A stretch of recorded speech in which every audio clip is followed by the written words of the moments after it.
Hello class, today we're going to walk through David Hume's argument against personal identity or a sense of self.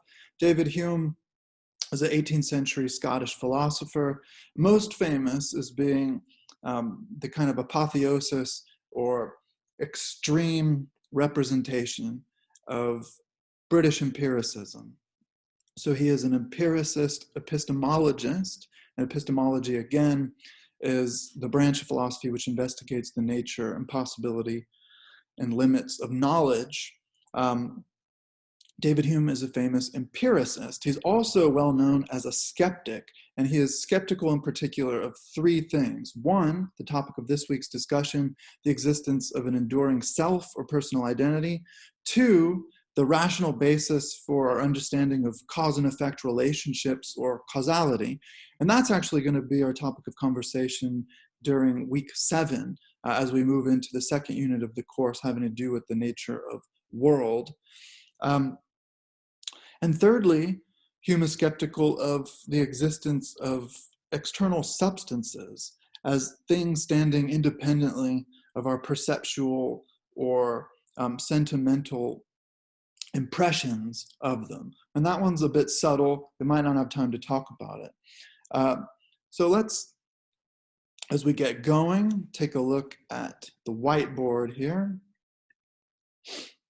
So on the right here, I have a few terms laid out for clarity purposes. Rationalism is one approach within epistemology. It's a kind of framework according to which all knowledge ultimately comes from or derives from reason, rationality, the intellect, however you want to put that.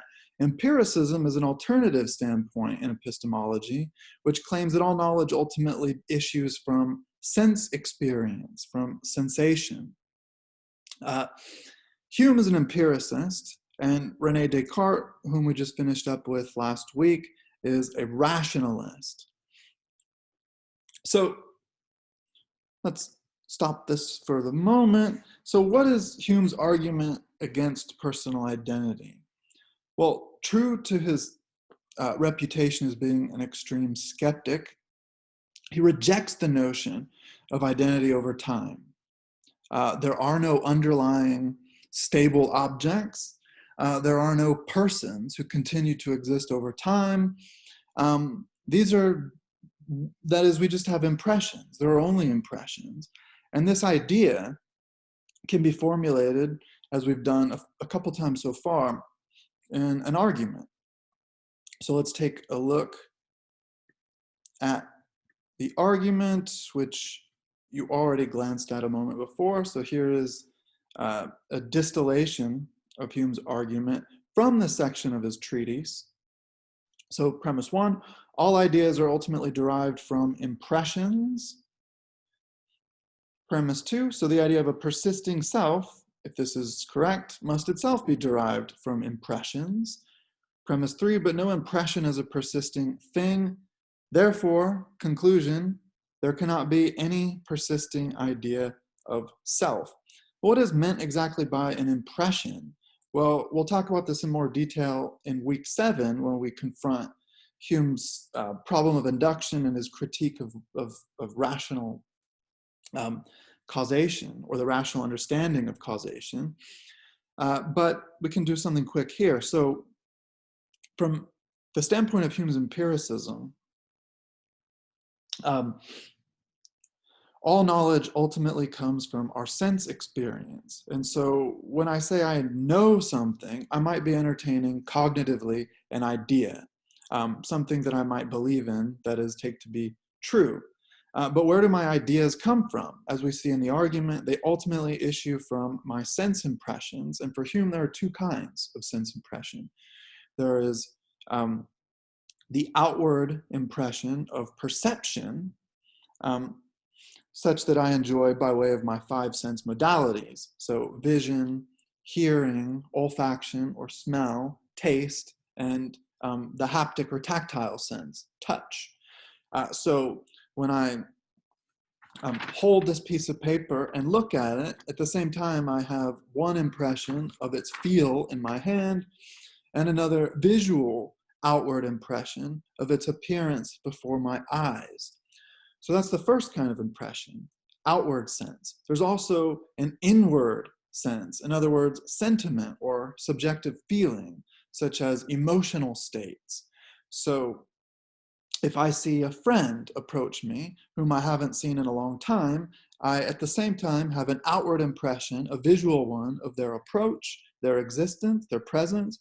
And I also, this is accompanied by an inward impression or sentiment of love or happiness that I'm seeing them. Both impressions are in some way associated with the object before me that I'm apprehending.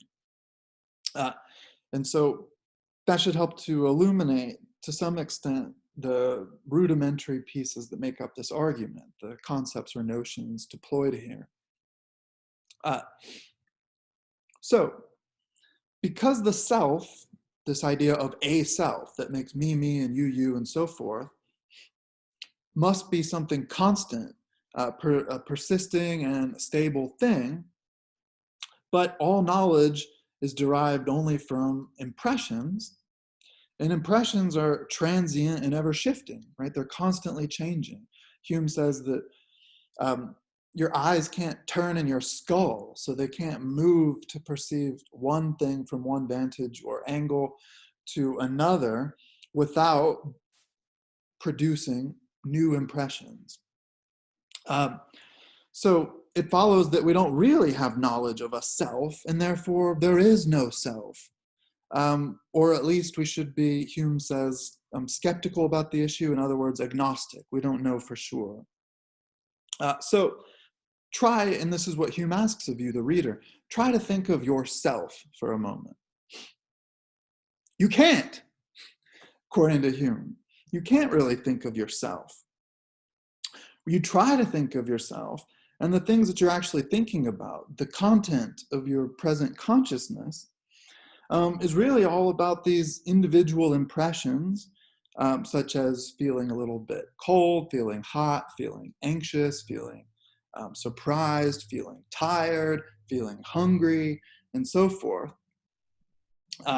Being in a state of anger or love or trepidation, fear, pain, pleasure, and so forth.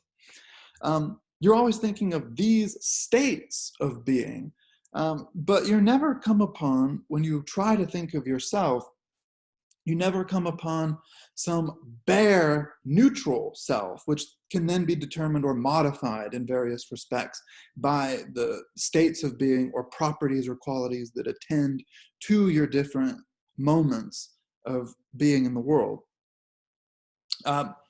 So it follows, and this is Hume's his argument for the so-called bundle theory of selfhood, it follows that all you are is a discordant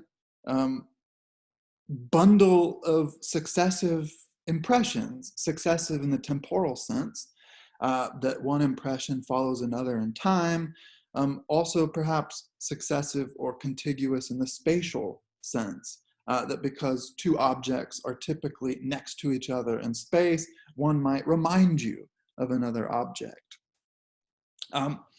So if all you are is this bundle of successive impressions, where a state of being is always in every instance qualified or modified by some determination, there is no stable thing that we call a self. How could there be?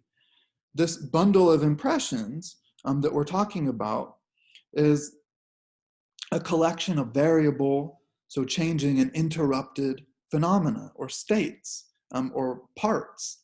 And so how can a collection of variable, ever-changing and interrupted parts constitute identity, which is just another way of saying self-sameness?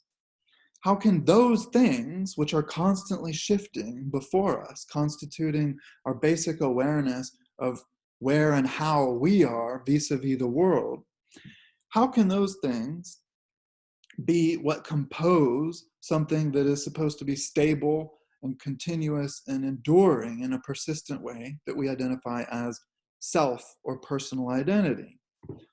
So having established his conclusion on the basis of this particular line of reasoning, Hume then makes the effort to clarify why, psychologically, we tend to make this mistake, why we think we do have an idea of our own persisting selfhood or personal identity.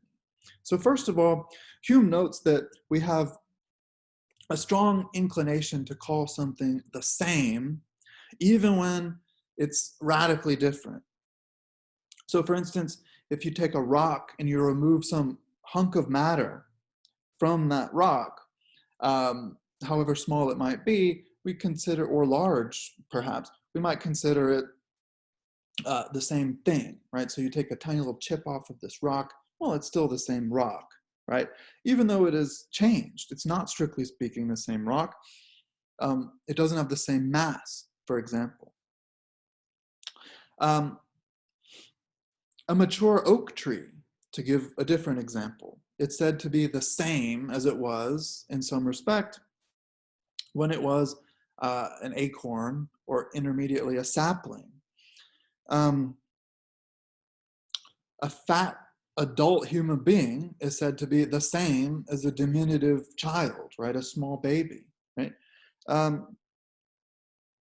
So this is a strong inclination, and philosophers have attempted to explain identity, as we saw, for example, in the Perry dialogue, and also in Descartes, try to explain it using the concept of souls. And souls, remember, are these unobservable, immaterial objects or things.